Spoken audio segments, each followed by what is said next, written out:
Hey friends, welcome back to my channel. Welcome to a Saturday meal prep.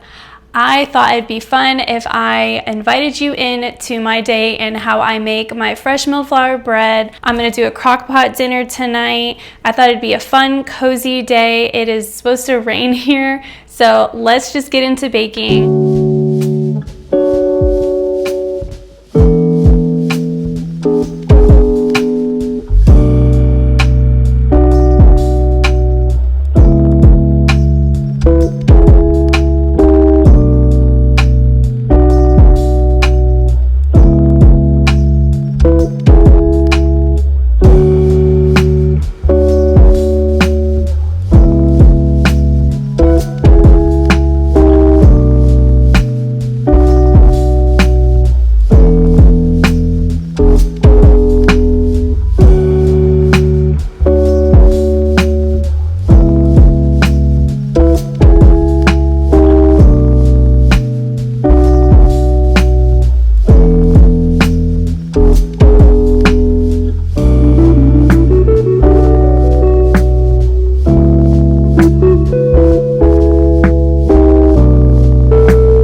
Now that we have milled our wheat, we're gonna go ahead and put everything in the Bosch mixer. When I was putting that meat together, I was thinking, ooh, this is gonna be fun, cozy. Like I said, it's gonna rain today, and because I wanna do this big prep, I wanted to have dinner done. But when I was thinking about that, I was like, ooh, garlic knots would go so good with this dinner tonight. I think I'm gonna make mashed potatoes with it. So I went ahead and made the recipe that I usually use, make it just in a smaller portion because I don't need too many. So we're gonna go ahead and put it in our Bosch mixer. One thing I love about the Bosch mixer so much is this little attachment. This helps scrape the inside of the bowl when you are mixing doughs. I really think it helps get every little bit in there, and I really think it makes it a lot more effective than the KitchenAid mixer.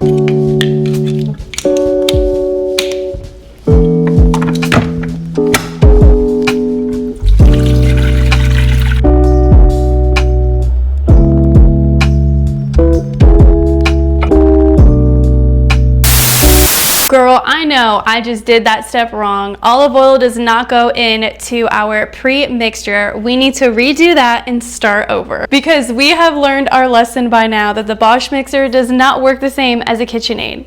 Let's get into it.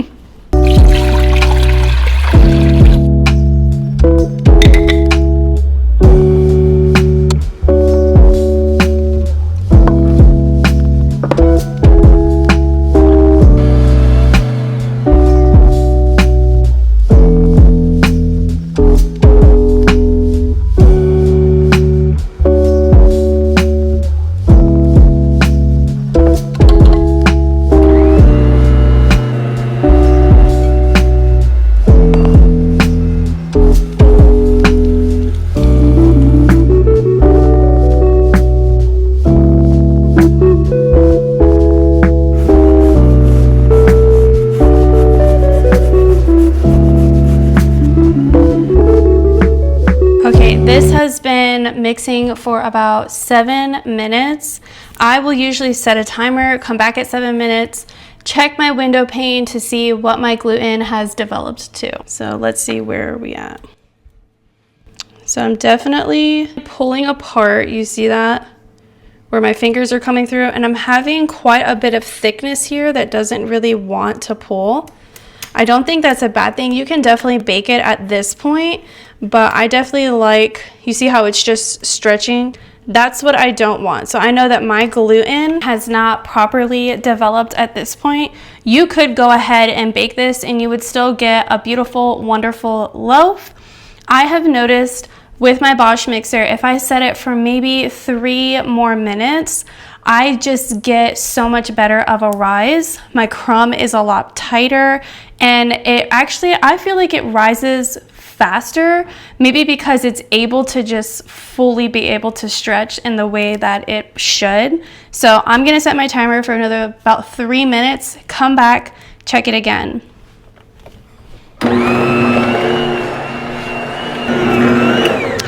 Okay, it's been about a minute, so let's go ahead. I'm gonna pull a piece out and try it that way. Let's see if we can get it.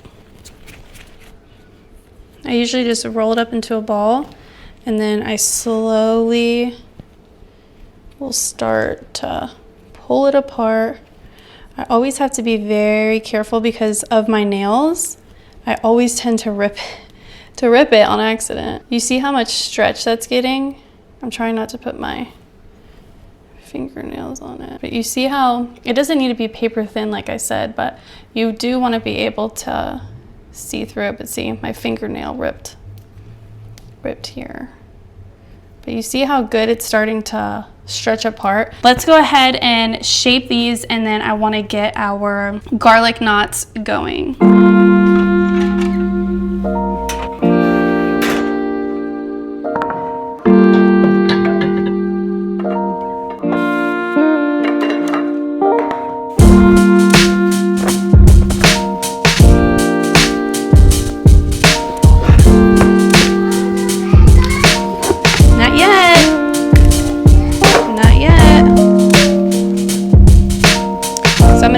And I'm gonna make 3 loaves of bread for this. So we're gonna do 2284 divided by 3, 761.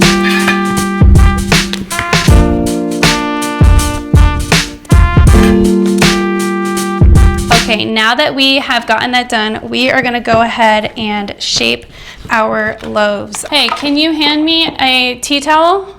What? Can you hand me a tea towel? We don't have any towel. Yeah, a tea towel, the white one. This. There's a tea towel. It's supposed to be like this? Yep, you will greatly benefit from is tea towels. They are essential when you are making bread. So when I'm shaping my loaves, I am not getting too crazy about it. I do want it to be somewhat uniform when I'm shaping it like this, so that when I roll it up, it will be the same thickness all the way along for even baking.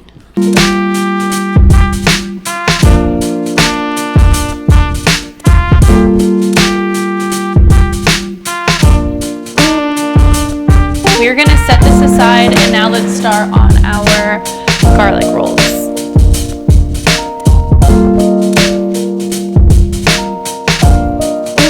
So I think I'm gonna add some garlic granules into this recipe because it is gonna be garlic knots. So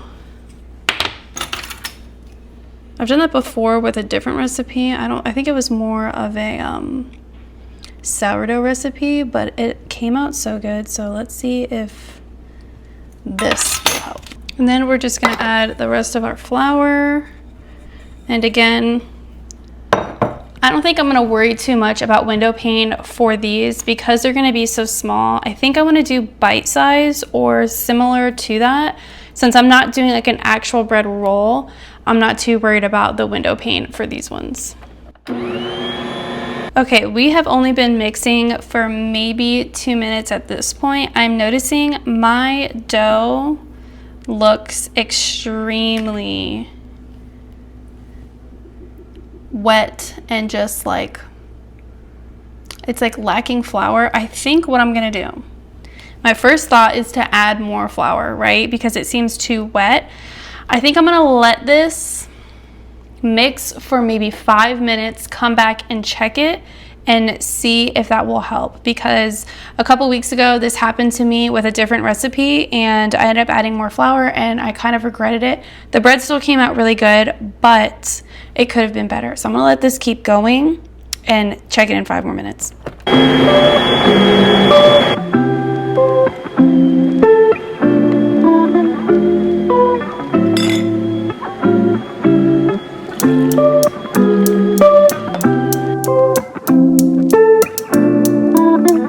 What I used to squeeze our zucchini water out is one of these like milk bags that you would typically get for making like cashew milk or things like that. These are great to have on hand.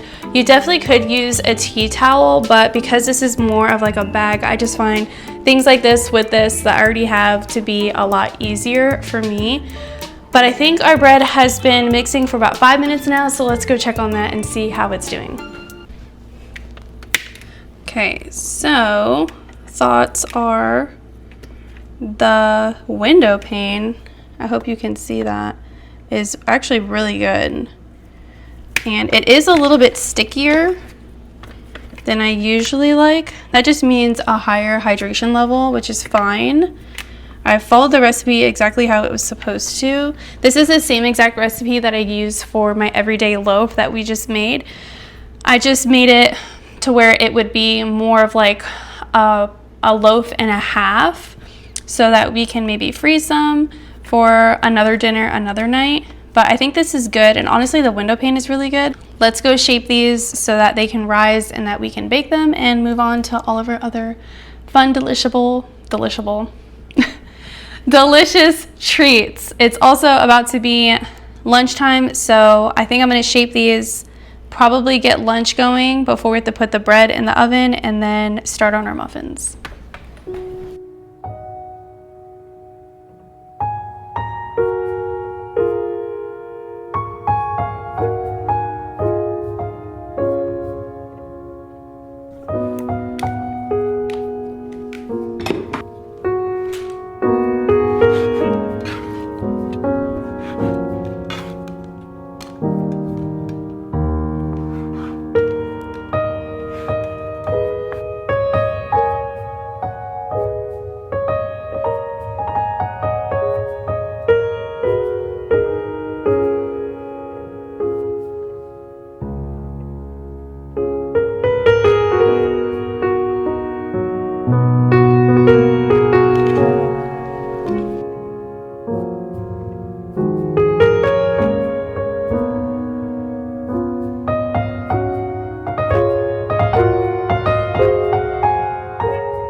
We are now approaching lunchtime. It is 1:20. The boys just got back from doing some little chores. I'm gonna put our leftover tacos in the oven and maybe do some tuna sandwiches for anybody who doesn't want to have tacos. So let's do that, get my hungry family fed.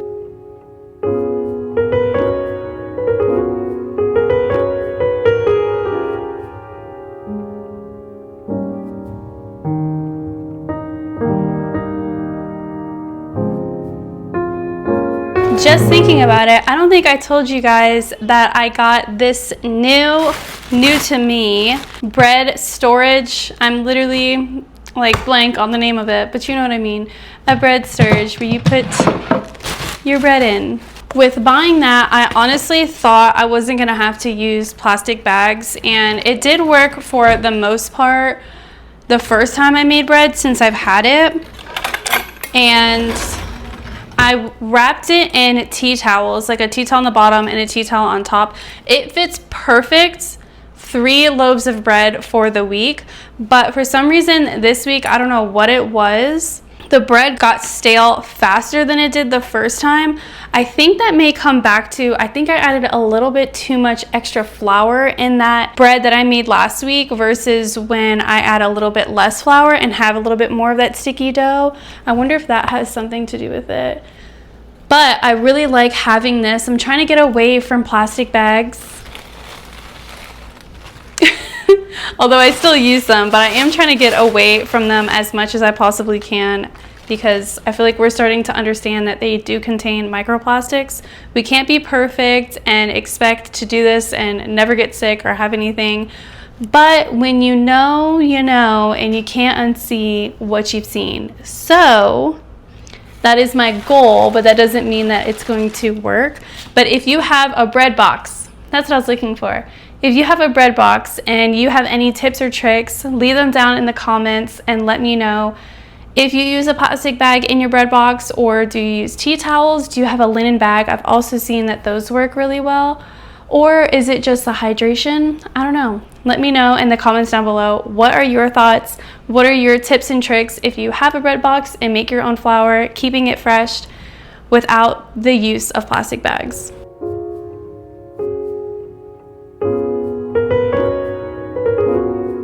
Our bread is finished rising, so we're gonna pull out our lunch and then we are going to switch.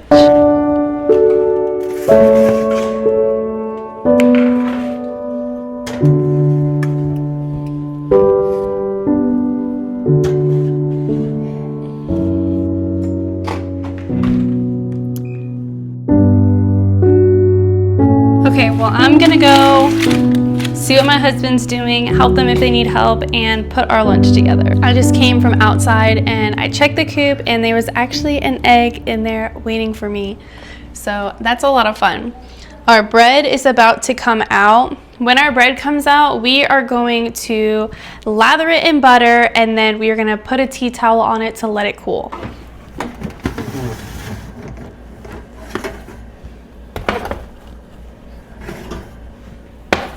Let's check on our garlic knots. They look so good. They're nice and puffy. Another way you can check to see if your dough is done rising is you can kind of tap on it a little bit, and if it springs back nice, to me, that's done.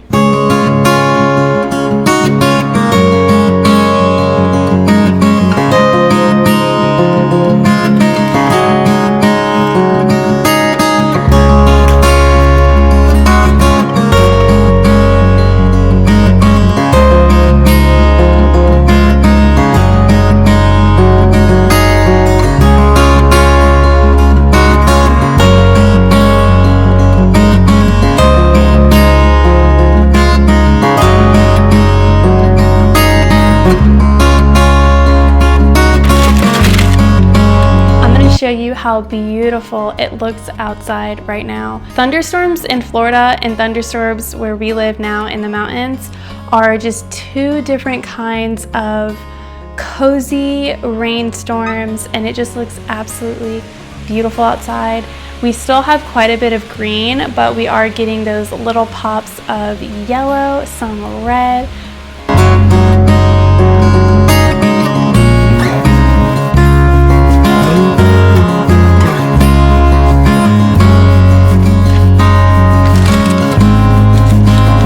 Let's move on to our sweet treat. I'm gonna do chocolate zucchini bread. I've never made this recipe before, but this cookbook has never done me wrong. Anything I've ever made out of this has always turned out really good. It is not specifically for fresh milled flour, but I have had zero issues with converting her all-purpose Einkorn flour 1-for-1 for my fresh milled Einkorn flour. I am gonna change one thing with this recipe. She's calling for olive oil, and I feel like that's just not going to give it that best of a taste. So I'm going to use coconut oil instead, and I'm going to double this recipe and just hope that it comes out good. So we're going to mill our wheat berries. I've already got my zucchini that has been pressed out, and then we're just going to put it all together. So those large zucchinis gave me almost 4 cups, which is exactly what I needed.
Another thing that Carla typically doesn't have in her recipes is vanilla extract. Let me show you. I picked up this vanilla extract at my local grocery store. I believe they sell it at Walmart. I don't know. You can look it up online. I honestly have liked this so much better than vanilla extract. It's a little bit pricey, so it is an investment, but I truly feel like the flavor is a lot more rich. So I'm going to go ahead and add about a teaspoon and a half of this. And I'm living on the wild side because I'm not even going to measure it. I'm just going to put it right in there. Whatever that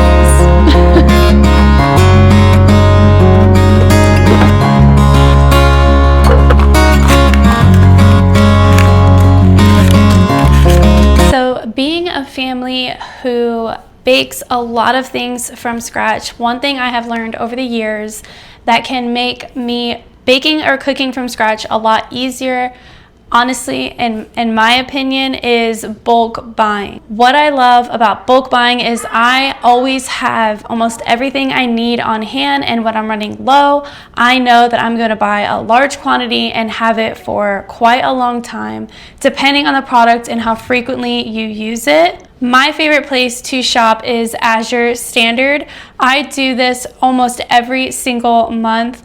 They gave me a code. I will link it down in the description below. The one thing I love about Azure is the fact that they're very intentional on the products that they sell. I mostly love buying their butter, honey. I can get such a large quantity of honey for a pretty good price. Heavy cream, the Alexander heavy cream is such a good one. It has no gums in it, which is a huge plus for me. There are a couple things that I might splurge on that really don't save me money, but just have better ingredients. Something I can't buy at my local grocery store, and sometimes I don't want to drive an hour to Whole Foods to get a certain product. I can just get it on Azure every single month, and then I am stocked with it for as long as that ingredient will last us.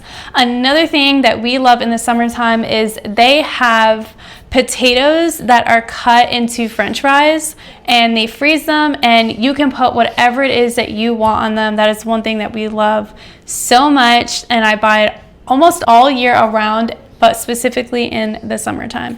Even something as simple as buying your muffin liners can really help, just constantly having them on hand instead of having to remember every single week, what do I need to buy from the grocery store? Buying in bulk has been a huge, not only a money saver in some aspects, but also just my time.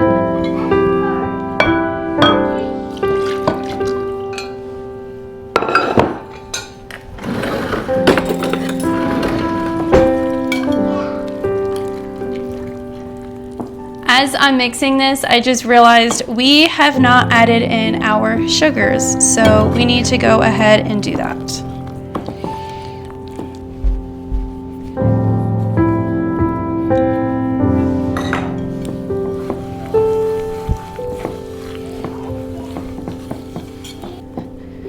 And I also wanted to make these chocolates, so I'm going to go ahead and add my cocoa powder. I think I'm going to add it here, and then I'm going to also add in chocolate chips.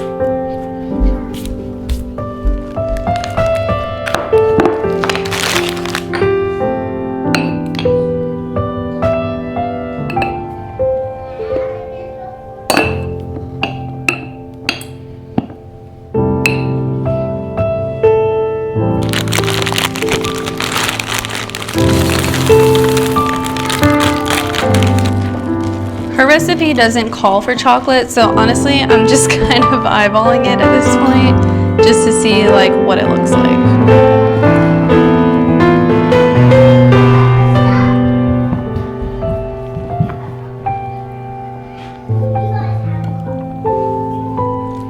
This looks very wet to me. I don't know if I should add more flour or if I should just leave it as it is. I don't know. I've made zucchini chocolate muffins before, but I think they were sourdough and they were made with just processed flour, so I can't really compare what it's supposed to look like. But her bread looks pretty dense, but I don't know. We'll see. We'll see how these turn out. They can't be too bad, right?